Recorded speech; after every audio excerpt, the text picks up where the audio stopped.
मेरा नाम दीपिका कुमारी है और हम लोग रेडिएशन का प्रोजेक्ट बनाए और इसमें हम लोगों को ये बताना चाहते हैं कि रेडिएशन जो है हमारे दैनिक जीवन में उपस्थित है, लेकिन बहुत से लोगों को ये पता नहीं है कि रेडिएशन नाम की भी कोई चीज़ होती है। और बहुत लोगों को पता है तो उनको लगता है कि रेडिएशन बहुत खतरनाक होता है, लेकिन रेडिएशन जितना खतरनाक है उतना उपयोगी भी है।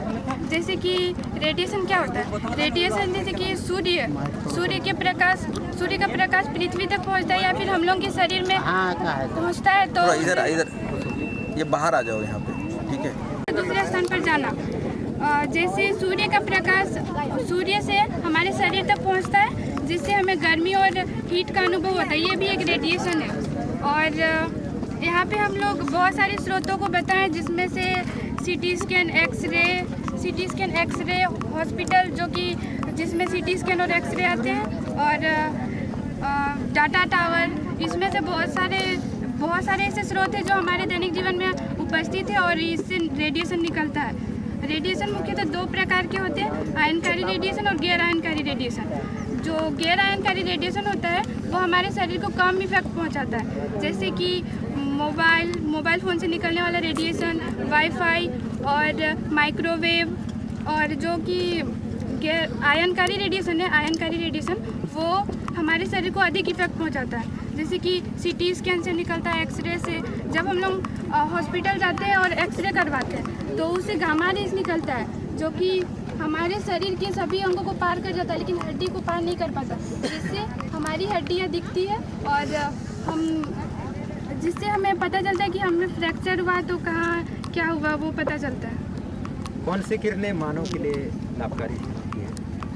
गामा किरणें का यूज जो होता है एक्सरे करने के लिए होता है, और सीटी स्कैन, उसमें से हमें फ्रैक्चर जो होता है उसके बारे में पता चलता है।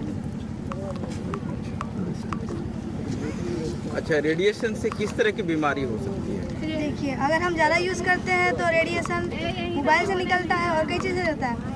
और रेडिएशन से अल्फ़ा बीटा गामा ये सब है। अगर अल्फ़ा हमारे शरीर में डायरेक्ट तो नहीं घुस पाता, लेकिन अगर घुस जाए तो हमारी बॉडी के डीएनए को इफेक्ट करता है और उसे नष्ट कर सकता है, जिससे हमारे आगे की जनरेशन में कुछ कमियां देखी जा सकती है, जैसे इम्यून सिस्टम का कमज़ोर होना और कुछ।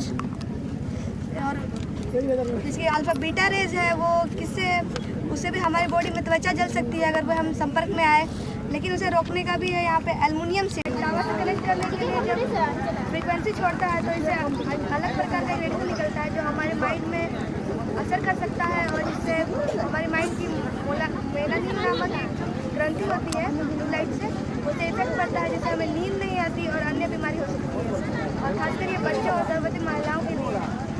और इसे किस प्रकार खतरा है, जिसकी इम्यून सिस्टम कमज़ोर हो जाती है बच्चों की और सोचने की क्षमता कम हो जाती है छोटे बच्चों की। अच्छा, ये आप कौन क्लास में हैं?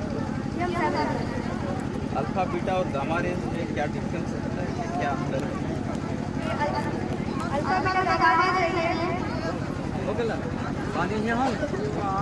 ये अल्फा और बीटा है। ये अल्फा स्किन में से नहीं घुस पाता, लेकिन जो बीटा है वो स्किन को जलन कर सकता है, मतलब स्किन में ज़्यादा इफेक्ट करता है और कम करता है। और जिसकी जो गामा रेज है एक्सरे से निकलती है, उससे अगर हम लोग उसके ज़्यादा संपर्क में रहे तो हमें हानि पहुंच सकती है, हमारा डीएनए नष्ट हो सकता है।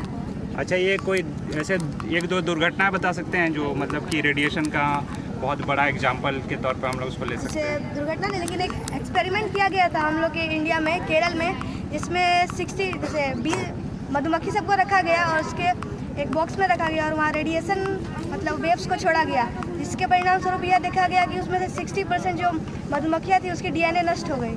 आदमी में कभी मतलब ऐसा देखा गया है कि कुछ रेडिएशन से कुछ इफेक्ट पड़ा, बहुत कोई दुर्घटना जो बच्चों में देखा गया है, जिसकी बच्चों में नहीं, ऐसे कुछ इंडिया में कभी कुछ ऐसा घटना हो गया, चाहे इंडिया के बाहर कोई विश्व में कोई ऐसा घटना हो गया जो रेडिएशन का एक बहुत बड़ा एग्जाम्पल हम लोग उसको बोल सकते हैं? रेडिएशन का एग्जांपल जिसकी ह्यूमन में जो इफेक्ट पड़ा है, नहीं वो नहीं है। जैसे कि नागासाकी और हिरोशिमा में जो बम गिरा था, न्यूक्लियर बम, उसका मतलब कि कुछ रेडिएशन था, उसमें कई हजारों तक अभी भी रहते हैं वहाँ है, वहाँ के बच्चे सब और इंसान सब विकलांग हो गए हैं, ये सोचने की क्षमता कम हो गई है, इम्यून सिस्टम में बहुत बदलाव हुआ है, वहाँ के अभी भी वातावरण में रेडिएशन वेव अभी भी है। भोपाल गैस कांड भी एक एग्जाम्पल है। और झारखंड में धनबाद जादूगढ़ा जानते हैं? हाँ, तो उसका भी यही रेडिएशन का इफेक्ट है और कुछ केमिकल्स भी मिक्सिंग है जो उससे क्या मैंने लूला लंगड़ा जो है वहाँ मैंने शरीर जो है इफेक्टिव मैंने हो रहा है और उसका जो परिणाम बहुत खतरनाक हो रहा है। Thank you sir. धन्यवाद दीपिका और लक्ष्मी। आप लोग की प्रस्तुति बहुत अच्छी रही, ठीक है। आप लोगों ने जवाब बहुत अच्छा से दिया, ठीक है। आप लोग के भविष्य, उज्जवल भविष्य की हम लोग कामना करते हैं, ठीक है। आप लोग जीवन में बहुत सफल हो, बहुत अच्छे करें। प्रेजेंटेशन भी काफ़ी अच्छा था, डिटेल था, तो बहुत अच्छा लगा। Thank you sir. सर ऐसे रही